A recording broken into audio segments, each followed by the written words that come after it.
Assalamualaikum warahmatullahi wabarakatuh. Salam bahagia dan salam guru penggerak. Perkenalkan, saya Nanda Kurniawati, calon guru penggerak angkatan 11. Saya dari Kabupaten Klaten. Saya mewakili SD IPK Muhammadiyah Delanggu. Pada video kali ini, saya akan memaparkan koneksi antar materi modul 2.3.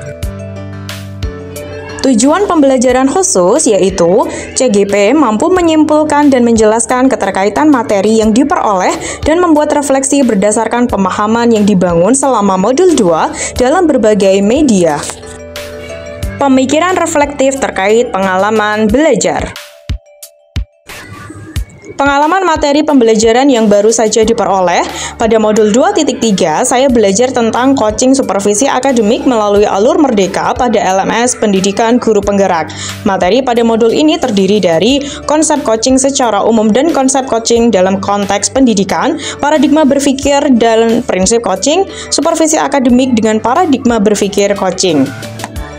Pengalaman materi pembelajaran yang baru saja diperoleh pada proses pembelajaran modul ini, saya banyak mendapatkan pengalaman seru dan menantang seperti praktek coaching, praktek supervisi akademik bersama rekan CGP, serta melakukan aksi nyata terkait supervisi dengan paradigma coaching. Pengalaman tersebut sangat bermanfaat bagi perkembangan kompetensi saya sebagai seorang pendidik. Emosi-emosi yang dirasakan terkait pengalaman belajar. Pada saat mempelajari tentang coaching supervisi akademik ini, awalnya saya merasa cemas karena tugasnya cukup menantang, yaitu melakukan praktik coaching dan supervisi akademik dengan paradigma coaching. Namun, setelah saya mempelajari melalui tahapan-tahapan eksplorasi konsep, forum diskusi, ruang kolaborasi, hingga demonstrasi kontekstual, ternyata tidak sesulit yang saya bayangkan. Adanya dukungan dari berbagai pihak seperti fasilitator, pengajar praktik, kepala sekolah, dan guru di sekolah, dan juga teman-teman CGP satu kelas membuat saya tetap semangat untuk terus memaksimalkan potensi yang saya miliki. Selain itu, saya merasa senang karena dapat menjalin kolaborasi yang baik bersama rekan-rekan CGP lainnya dalam melakukan praktik coaching dan supervisi akademik. Saya berharap kolaborasi ini terus berjalan agar tercipta sinergi di antara sesama pendidik sehingga merdeka belajar dapat terwujud. Apa yang sudah baik berkaitan dengan keterlibatan dirinya dalam proses belajar. Dalam proses belajar tentang coaching untuk supervisi akademik, hal-hal yang sudah baik berkaitan dengan keterlibatan saya yaitu saya telah menjalin kolaborasi yang baik bersama rekan-rekan CGP lain, baik saat forum diskusi maupun praktek pelaksanaan coaching dan supervisi akademik. Saya dapat mencermati materi pada modul ini dengan baik dan mengimplementasikannya pada kegiatan pembelajaran di kelas sebagai coach. Saya telah bersinergi dengan rekan guru lain di sekolah saya untuk menghadirkan pembelajaran yang berpihak pada murid. Saya juga dapat berbagi bersama teman-teman guru lainnya tentang pengetahuan yang saya dapatkan pada modul ini. Apa yang perlu diperbaiki terkait dengan keterlibatan dirinya dalam proses belajar? Hal-hal yang perlu saya perbaiki di masa yang akan datang terkait dengan keterlibatan saya dalam proses belajar yaitu manajemen waktu dalam melengkapi tugas-tugas LMS, memperbanyak literasi dan praktik dengan kesadaran penuh terkait materi pada modul ini, mengembangkan keterampilan dalam mengajukan pertanyaan yang lebih terbuka dan berbobot pada saat melakukan coaching sehingga coachee dapat menemukan solusi dan merancang langkah-langkah dalam mengatasi masalahnya, membangun kolaborasi yang bersinergi dalam menghadirkan pembelajaran yang berpihak pada murid. Keterkaitan terhadap kompetensi dan kematangan diri pribadi. Setelah mempelajari materi modul 2.3 tentang coaching untuk supervisi akademik, kompetensi saya mulai berkembang ditandai dengan kemampuan melakukan praktik percakapan coaching dengan alur tirta dan berdasarkan prinsip-prinsip dalam coaching yang meliputi kemitraan, proses kreatif, dan memaksimalkan potensi. Mempraktikkan kegiatan supervisi dengan paradigma coaching melalui 3 tahapan yaitu pra-observasi, observasi, dan pasca-observasi. Analisis untuk implementasi dalam konteks CGP. Memunculkan pertanyaan kritis yang berhubungan dengan konsep materi dan menggalinya lebih jauh. Bagaimana paradigma coaching dapat diterapkan dalam kegiatan supervisi akademik? Dalam setiap interaksi keseharian di sekolah, seorang kepala sekolah atau pemimpin perlu menghidupi paradigma berpikir yang memberdayakan bagi setiap warga sekolah dan melihat kekuatan-kekuatan yang ada dalam komunitasnya.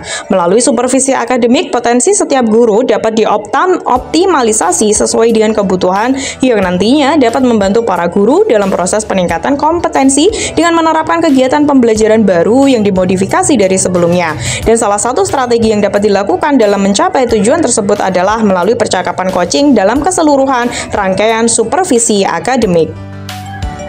Mengolah materi yang dipelajari dengan pemikiran pribadi sehingga tergali wawasan insight baru. Keterampilan coaching dan supervisi akademik memiliki keterkaitan erat dan tidak dapat dipisahkan. Dalam melakukan supervisi akademik, kita memerlukan keterampilan coaching agar tujuan supervisi dapat tercapai secara optimal. Coaching merupakan suatu proses memfasilitasi dan mengantarkan coachee untuk memaksimalkan potensi dirinya sehingga menjadi pribadi yang lebih baik dari sekarang. Menganalisis tantangan yang sesuai dengan konteks CGP, baik tingkat sekolah maupun daerah. Banyak guru yang menganggap bahwa supervisi akademik adalah formalitas saja yang dilakukan secara rutin untuk mengukur kemampuan guru dalam mengajar. Selain itu, banyak guru yang miskonsepsi terhadap tujuan supervisi akademik sehingga merespon dengan kecemasan saat akan disupervisi. Memunculkan alternatif solusi terhadap tantangan yang diidentifikasi. Yang pertama adalah melakukan sosialisasi kepada seluruh komunitas sekolah pada saat rapat guru untuk menyamakan persepsi tentang makna dan manfaat supervisi akademik.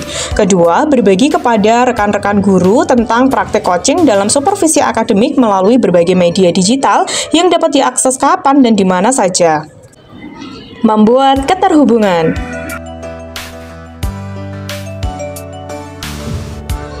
Pengalaman masa lalu. Pada beberapa waktu yang lalu, saya pernah diobservasi oleh kepala sekolah.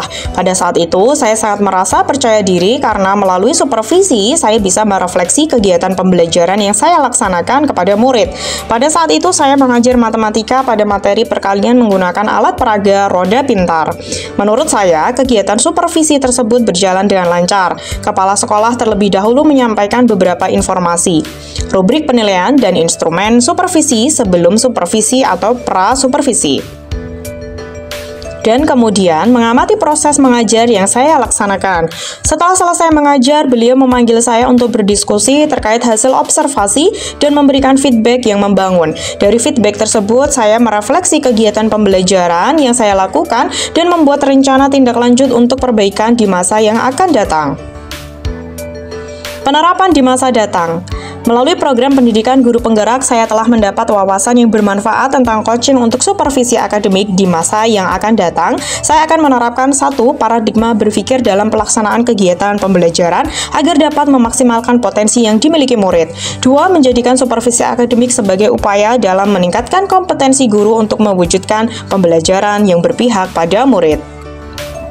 Konsep atau praktik baik yang dilakukan dari modul lain yang telah dipelajari, yaitu pada modul 2.1. Pada modul 2.1, saya telah mempelajari tentang pembelajaran untuk memenuhi kebutuhan murid. Saya telah melakukan praktik baik berupa diferensiasi pembelajaran. Saya telah melakukan asesmen awal pembelajaran untuk memetakan kebutuhan belajar murid, memvariasikan metode, konten pembelajaran, serta memberi pilihan kepada murid untuk mempresentasikan hasil belajarnya sesuai dengan minat atau gaya belajarnya. Modul 2.2, pada modul 2.2, materi yang dipelajari adalah tentang pembelajaran sosial dan emosional. Praktik baik PSE yang telah saya lakukan adalah penerapan mindfulness dengan teknik stop kepada murid untuk menciptakan suasana kondusif pada saat pembelajaran.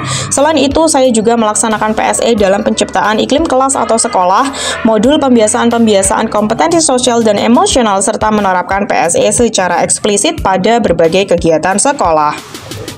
Kedua materi pada modul tersebut juga berkaitan erat dengan materi yang saya pelajari pada modul 2.3, yaitu coaching untuk supervisi akademik. Kaitannya yaitu, pada modul 2.1, dalam pembelajaran berdiferensiasi, guru harus mengetahui kebutuhan murid dan menyesuaikan pembelajaran berdiferensiasi kebutuhan murid untuk memaksimalkan potensi yang dimiliki. Hal ini selaras dengan paradigma berpikir coaching yang merujuk pada pengembangan kompetensi yang berkelanjutan dan optimalisasi potensi setiap individu. Keterampilan coaching merupakan keterampilan komunikasi yang perlu dimiliki pendidik agar dapat menuntun murid dan memenuhi kebutuhan belajarnya. Modul 2.2, pada pembelajaran sosial emosional terdapat kompetensi sosial emosional yang perlu dikembangkan oleh pendidik untuk menghadirkan suasana nyaman dan kondusif di lingkungan kelas maupun sekolah. Salah satu penguatan KSE adalah mindfulness atau kesadaran penuh.